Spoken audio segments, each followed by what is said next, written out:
Hi there, I'm Janet Gershon-Siegel, and I'm the Lonely Writer. This is serious social media help for the independent author, which is a writer who does not yet have an agent. I'm a master's degree candidate at Quinnipiac University, and this is my capstone project. Today I'm going to be talking about demystifying Facebook for the independent writer. Now, independent writers on Facebook are like any other small business person.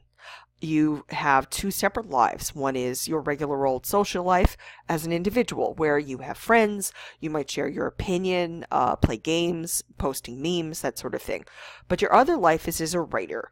And as a writer, you may need help with marketing or someone to bounce ideas off you, or vice versa.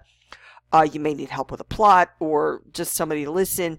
You might want to talk to people who've been where you are. You might need to connect with those who can improve you, such as beta readers or cover artists or editors. You might want to talk to writers who you admire or publishing houses that interest you. Now, there's no reason at all to stop socializing online, and in fact, you might want to continue, and that's because writing is a rather solitary pursuit, but getting involved with the writing community can be extremely helpful.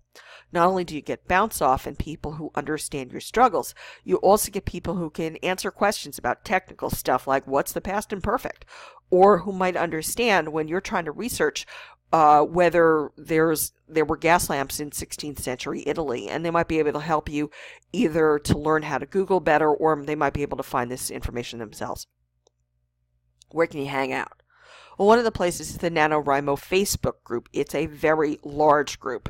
So if you compete to write 50,000 words in November or April, then that's going to be your scene.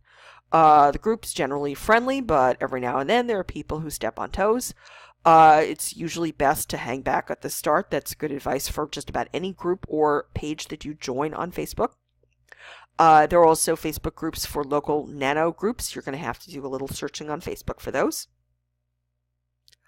You can also, if you're part of Wattpad, check them out on Facebook, but be aware that the main page is really just a game page. However, this can help you find or confirm fellow Wattpadders who you might want to befriend on Facebook. As always, don't be creepy, don't be stalkery. Try to get to know somebody on Wattpad and talk to them about being Facebook friends, because not everybody wants to do that. A few more places for independent writers. There are specialty groups such as queer sci-fi. Be sure to do some research because these groups are of varying levels of activity. There are also services trading groups. Your mileage is going to vary on those. Some are more active than others. Some are more helpful. There are also advertising groups. I find those to be bottom feeding. I don't think they're very good at all.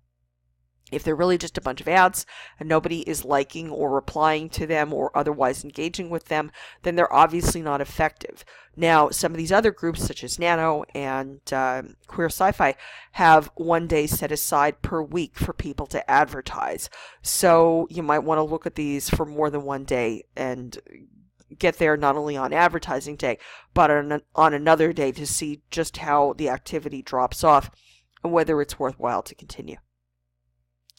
You might want to create a list of people who you address on your wall when it comes to your writing stuff. But be aware that your security is not going to be perfect. Your conservative aunt can still go to your wall and might still see if you're talking about writing a sex scene. And if you're comfortable with that, then go for it. But if you're not, you might want to have a group or page of your own. Now, I'm going to get into pages later because I think they're better than groups in this instance. So please be sure to stay tuned. And once again, this is Janet Gershon-Siegel, the Lonely Writer, because an independent writer never has to be alone. Thanks for listening.